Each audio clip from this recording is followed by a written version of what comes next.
Así que Tony Saconde y Narciso, su hermano, las conocían desde que eran unos muchachos. Entonces, en esos cassettes en los que Tony se grababa para contar su vida, porque era una persona muy oral, muy verbal, él contaba que cuando escuchaba de las torturas a las que sometían a Sina en la 40, él se golpeaba en la pared, golpeaba su cabeza contra la pared.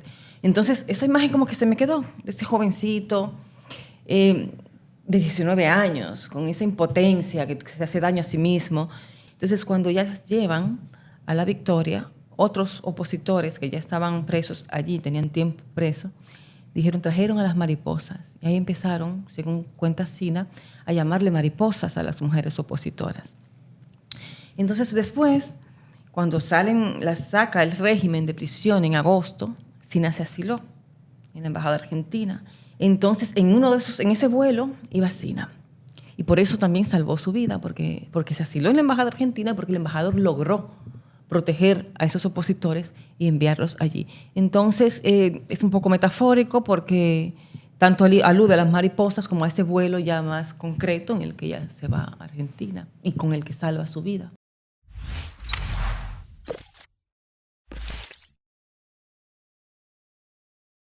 Saludos, lectores y oyentes del periódico Listín Diario.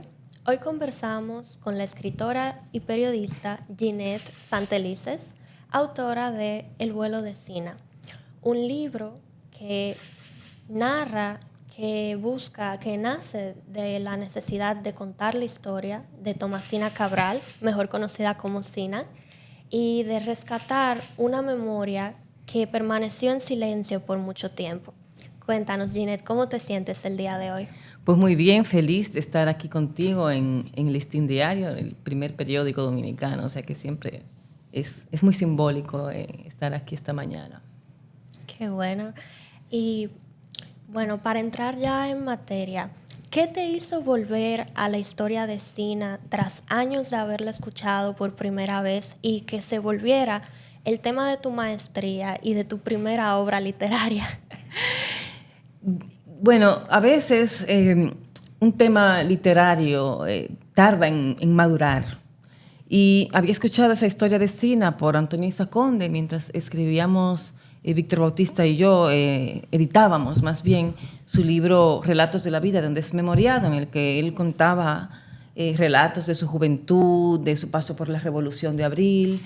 Y en eso él contaba de unas muchachas que vivieron en la casa de su madre mientras estaban en la universidad, porque su madre volvió a la universidad después ya de tener los hijos adultos, y que estudiaba ingeniería y arquitectura como Sina. Eran compañeras de clases, pero también, como eran de la misma zona, Sina de Salcedo y la madre de Tony Saconde, y Tony Saconde también, de San Francisco de Macorís, pues ya se conocían, entonces vivían en la casa de Mercedes Conde Pausas. Así que Tony Saconde y Narciso, su hermano, las conocían desde que eran unos muchachos. Entonces, en esos cassettes en los que Tony se grababa para contar su vida, porque era una persona muy oral, muy verbal, él contaba que cuando escuchaba de las torturas a las que sometían a Sina en la 40, él se golpeaba en la pared, golpeaba su cabeza contra la pared. Entonces, esa imagen como que se me quedó, de ese jovencito de 19 años, con esa impotencia que se hace daño a sí mismo. Y cuando en 2022 estaba empezando una maestría en creación literaria, tenía que buscar un tema para el trabajo final, que eran los capítulos iniciales de una novela o un relato más corto, porque eran 50 páginas, 60 páginas. Entonces ahí ese tema como que volvió a mí. Y lo primero que hice fue, cuando me surgió esa idea, no sabía qué era de la vida de Sina Cabral, y llamé a Tony, porque siempre nos comunicábamos con frecuencia, y le dije que para mi trabajo final, él estaba al tanto de la maestría, de todos los trabajos que estaba haciendo en las diferentes asignaturas, pero que para ese trabajo final yo quería contar la historia de Sina. Y él le dijo, pero ella vive cerca de nosotros. Y nos puso en contacto, y en enero siguiente, eso fue como en diciembre, y en enero pues llegué a su casa. Él la convenció porque tenía 63 años, que no contaba en detalle su historia.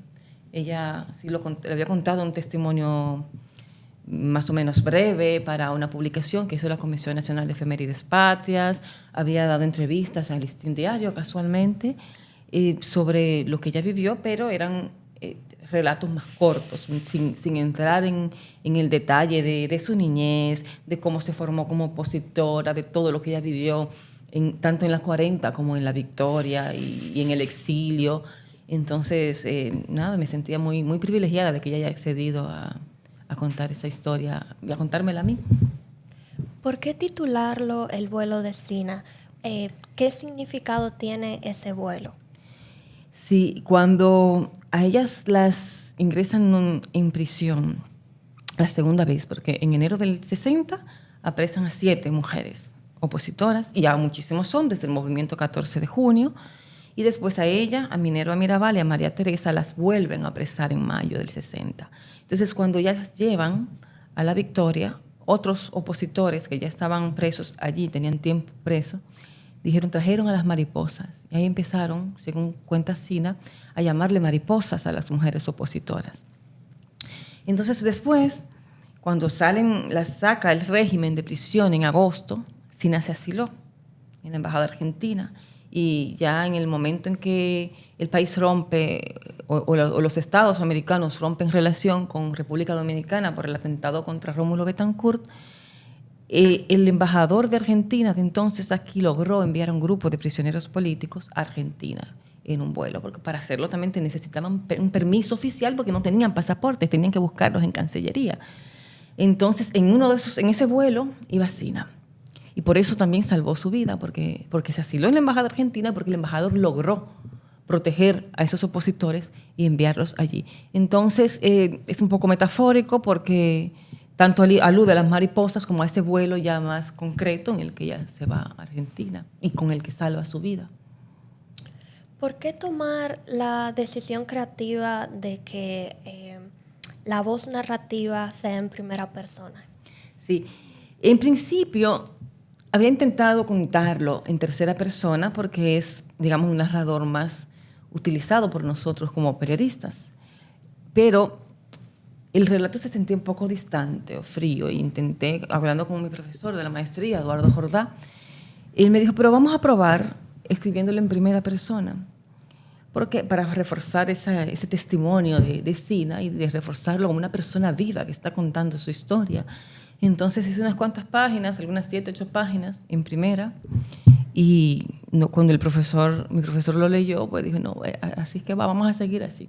Esa fue una recomendación de él y también razonando para darle esa fuerza que otorga la primera persona, que también resuelve otras cosas, porque, por ejemplo, hay historias ahí que no podían verificarse con alguien más, como es ideal en tercera, porque ya no están vivos.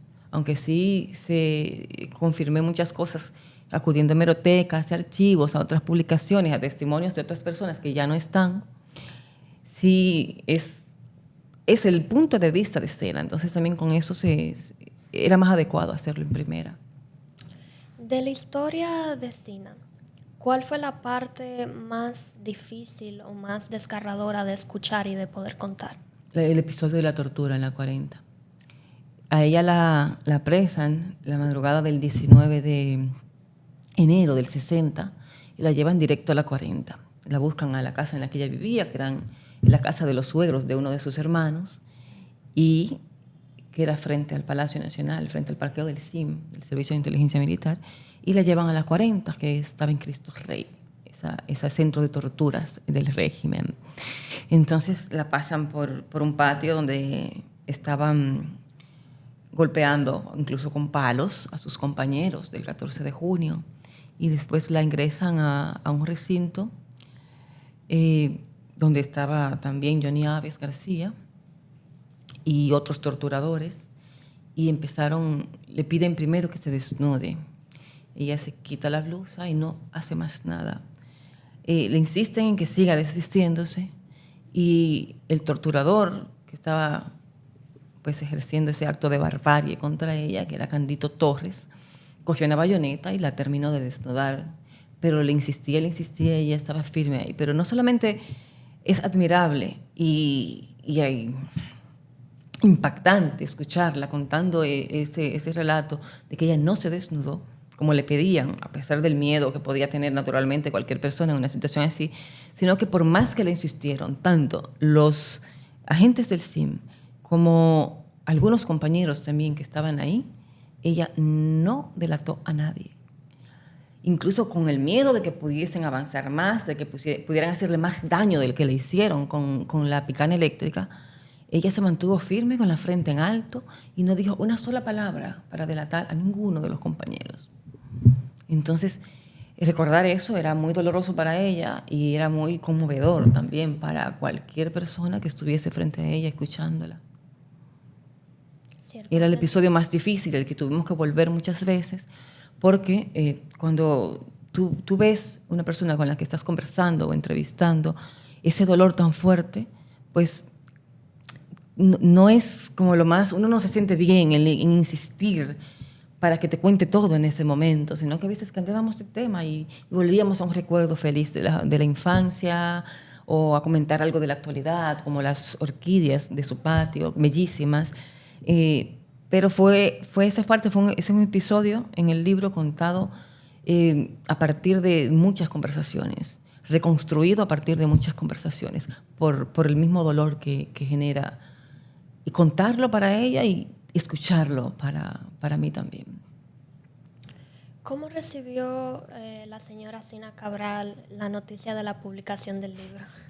Bueno, ya después que yo había entregado el trabajo en la universidad, que fui a la velada literaria de fin de máster, y eso sí empezamos a hablar de que ese libro era necesario, ese texto era necesario publicarlo, porque su historia debían conocerla las nuevas generaciones, porque quizás las personas de 80 años, 70 años que recuerdan el fin de la dictadura, si supieran quién es ella.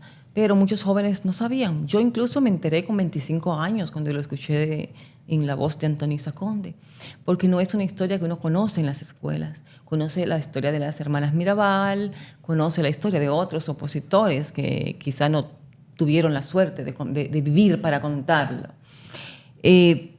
Entonces, nada, como ya había partido, ya teníamos el texto hecho y había partido de un proyecto académico, sí, pero no tuvo ninguna oposición de que se publicara, porque ella entendía que sí, que las generaciones jóvenes también deben conocer su historia.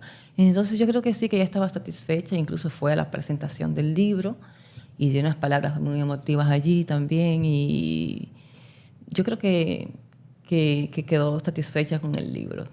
Creo que sí. Qué bueno, de verdad que sí. Y desde su perspectiva, su opinión, ¿cómo describiría a Zina Cabral como mujer? Es una mujer admirable, muy fuerte, con un temple y una lucidez aún a su edad. Va a cumplir 90 años el día 31 de diciembre, ella y su hermana melliza, Eunice. Y yo admiro mucho su memoria, porque a partir de las conversaciones que teníamos, quizás después en el segundo encuentro, en el siguiente encuentro, me decía, y el otro día hablábamos de tal cosa, yo recordé, o yo le preguntaba, ¿qué otra cosa recuerda? ¿Cómo era la luz en tal lugar? ¿Que hacía frío? ¿Hacía calor? Entonces, ese tipo de detalles, así que para la narración son muy importantes, pero quizá si estás contando en otro escenario, tu historia no son quizá de valor, pero para narrar y reconstruir su historia sí. Y poco a poco ella iba recordando de que en tal oportunidad comió tal cosa, y ese tipo de detalles más para ambientar la narración. Entonces, qué cosa también admiro de ella, que ella, después de todo lo que pasó, yo un día le pregunté cómo valoraba lo que ella vivió, si había valido la pena, y me dijo, siempre vale la pena luchar por la libertad. Y otra cosa que le pregunté, que me parece muy admirable, es cuando yo sobre ese mismo episodio, dice, ¿dónde se saca ese valor? Uno no sabe dónde se saca el valor. Hay que vivir una cosa así para... Pero ese compromiso con el país, de estar dispuesta a entregar su vida por salir, porque el país saliera de una dictadura, porque viviéramos en libertad, es muy, muy admirable. y también que lo hiciera una mujer en 1960, una mujer de 24 años en 1960, de que se decidiera a luchar por la libertad, aún sabiendo que eso podía costarle la vida. Bueno. Y sigue siendo una mujer con ese mismo temple y ese mismo carácter, valiente y enérgica en todo lo que hace. Y ya para culminar, volviendo a usted, Ginette, como escritora y cómo se dedicaba antes a los auges del oficio del periodismo, ¿qué le ha permitido la literatura que el periodismo no? Bueno, en la maestría que yo estaba haciendo, aprendí técnicas diferentes para contar, para cómo manejar el tiempo, los espacios, recursos literarios, pero cuando yo ejercía el periodismo en los diferentes medios por los que pasé, cuando escribía yo trataba de contar historias con recursos similares, aunque las haya perfeccionado con la maestría y con este, que es mi primer libro. Y yo no era muy aficionada al diarismo. Me gustaban más los reportajes y también perfiles que escribí, en los que, por ejemplo, para ponerte uno de esos casos, yo hice un perfil del maestro José Antonio Molina, director de la Sinfónica, y para yo hacerlo yo duré meses hablando con él, yendo a los ensayos, a los conciertos de la Sinfónica, viendo cómo él interactuaba con su orquesta, con el público, y yendo a cafés con él para que me respondiera muchas preguntas que no eran necesariamente de música o de su trayectoria, sino ¿qué fue lo primero que hiciste cuando te levantaste en la mañana? ¿En qué pensaste, por ejemplo? Para poder reconstruir también a la persona, no solamente hablar de la parte profesional o de explicar, contar sus conciertos con Pavarotti o la temporada sinfónica actual, sino para mostrar también cómo es el ser humano, porque eso es algo que siempre me ha motivado mucho, de intentar comprender a los demás y de intentar mostrar en un escrito cómo son los demás, la esencia de las personas, no solamente la parte profesional. Y yo intentaba, cuando escribía reportajes y perfiles, también narrar esas historias. Entonces yo creo que iba muy ligado a la literatura, porque esa también ha sido mi gran pasión para leer las novelas, los cuentos, relatos y la poesía. Bueno, Ginette, muchísimas gracias por la oportunidad y por presentarte aquí el día de hoy y otorgarme la oportunidad de entrevistarte y que una historia como lo es la de Tomasina Cabral no quede en el olvido. No, muchísimas gracias a ti, Diana, y al Listín Diario por permitirme a mí la oportunidad de llegar a sus lectores.